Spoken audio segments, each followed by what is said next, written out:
to Mike Farrell and UFO Cover-Up Live from Washington, D.C.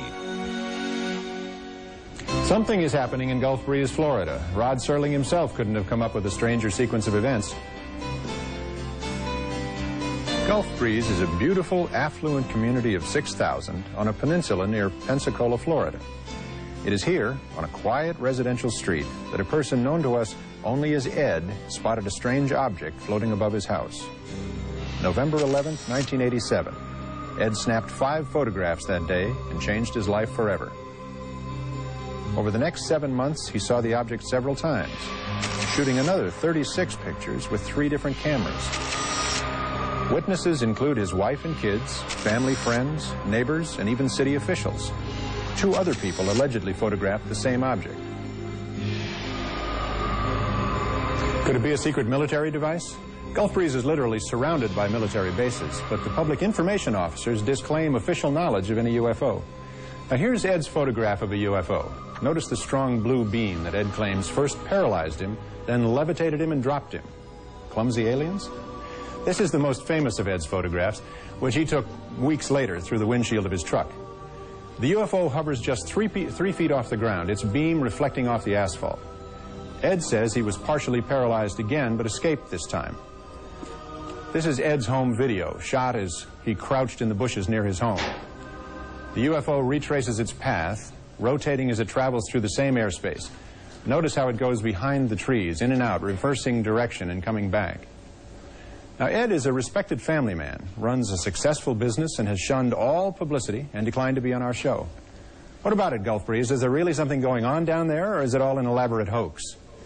Dwayne Cook is editor of the Gulf Breeze Sentinel. Donald Ware is a UFO investigator who claims to know of 153 first-hand witnesses who have seen the object. Jerry Brown is the chief of police in Gulf Breeze. Don, you're an ex-Air Force officer who's firmly convinced something extraterrestrial has been appearing in the skies above Gulf Breeze. What convinced you? Mike, one couple had 22 encounters, including 18 separate photographic sessions in a 5.5-month period. And many independent witnesses, highly credible, also reported seeing the same objects that were photographed. All right. 4 people reported seeing the aliens, 6 reported blue beams coming from the UFO, and 10 have reported periods of missing time. Okay, how about you, Chief Brown? I take it you're not convinced. No, sir, I'm not. We are have one of the busiest airspaces in the country, and not to say that all these people here are lying, not telling the truth. I firmly believe they are seeing something, because at any time or any place there's different lights, different things that you can see. Mm-hmm. What I don't believe is the things the local papers and the TV media has put out of a flying saucer with beings from another planet. I just simply don't believe that, Mike. Okay, Dwayne, I guess you could say that you're the fellow responsible for stirring this up. Your paper has faithfully supported Ed's story, much to the consternation of many of your neighbors. Well, I guess you could say we have stirred it up, Mike, but I really can't say I'm aware of any too much consternation. Most of Gulf Breeze really believes Ed's photographs and his story. Mm-hmm. Just like they believe the 100+ other witnesses that have seen it, most of which are here tonight. Now, reporter Mark Curtis in Pensacola has followed the saga of the Gulf Breeze UFO from the very beginning. What were your initial thoughts? Mike, I was amazed at the detail and clarity of these photographs, but I was very skeptical. So we brought in some photographic experts to look at them, and none have been able to tell that these pictures are fakes. Also, Ed has taken 2 lie detector tests and passed them both. Aside from the picture, though, this is the story of the witnesses and the people. Charlie Summerby and his wife Doris saw this object last November. Charlie, if you could tell us what you saw. Well, it was right after the sunset over East Bay. We saw this circular object. It was bluish-gray in color and with light shining out through portholes. And the really amazing thing was there was no sound. Jesse and Alice Bertram, please join us. Jesse is a youngster here. He was playing with a friend last December. Tell us what you saw.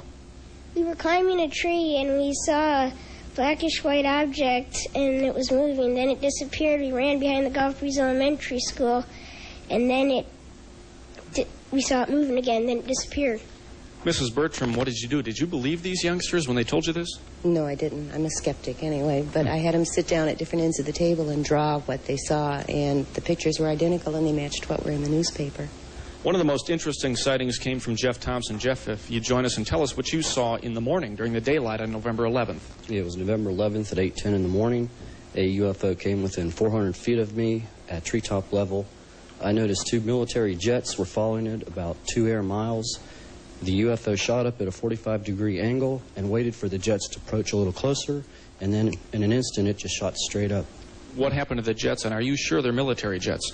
Yeah, they're military jets, I believe, out of Eglin, because around here we just have the red and white Navy training jets, and they just, the military jets just kind of curved over the bay and went on back towards Eglin. This may just be the tip of the iceberg. How many people in this room tonight have seen a UFO? Raise your hands, please. Wow. There you have it, Washington. Okay, well, you keep watching Gulf Breeze because you'll find this next thing interesting. UFO cover-up worked closely with 2 of the nation's leading experts in photographic analysis in an attempt to shed some light on the photographs taken by the man called Ed. Dr. Robert Nathan has been with the Jet Propulsion Laboratory for 16 years. During that time, he's exposed many UFO photos as hoaxes. Our staff gave Dr. Nathan several of the negatives in the hope that his advanced techniques in computer enhancement would shed some light on the controversy. I'm not too comfortable with the Gulf Breeze photographs. I feel that many of these images are double exposure photographs. The craft in many of these images seems to be a different focus, that they're either more sharply focused or fuzzier than the surrounding background objects. The spacecraft appears to be rather bright. It's as if there is some kind of external light shining on it. The situation that would arise if the craft were in a room at an earlier time with room light shining from all directions. It seems that in quite a few of these pictures, the very top and bottom of the spacecraft are very sharply cut off, whereas the rest of the image is rather fuzzy, giving me the feeling that there was some kind of cut and paste onto some surface. It appears that with every photograph where this object appears, that it's against a relatively uniformly dark background, the kind that you need for double exposure. When you add 2 images together, you get the intensities added, and even though the portholes, if that's what they are, appear rather dark, they're never darker than the background sky. I've been chasing these UFO sightings for over 30 years. I would have liked to have said differently, but I'm afraid the Gulf Breeze photographs just don't check out. Thank you, Dr. Nathan. Now, to make things perfectly clear, a man who takes a completely different view is Dr. Bruce Maccabee, an optical physicist working for the U.S. Navy who has explained many UFO photos in the past. Dr. Maccabee, you've spent hundreds of hours studying these images, and you've come to the conclusion that there's no hoax involved in this case. Is that correct? Yes, Mike. Dr. Nathan has studied only a few of the photographs. I, on the other hand, have analyzed all the photographic evidence, which includes stereo photos that allowed me to calculate the distance and size of the UFO. I've also analyzed the videotape. I have asked myself, if the photographic evidence were a hoax, how was it done? I have considered many methods for creating trick photos. Each method can leave a characteristic flaw within a photo. And I have searched for such flaws. For example, I have looked above each UFO to see if there's a fine line indicating it was suspended by a string. I have looked below each image to see if there is any indication it was resting on a table or a post. I have looked for reflections in glass, double exposures, and photographic montages.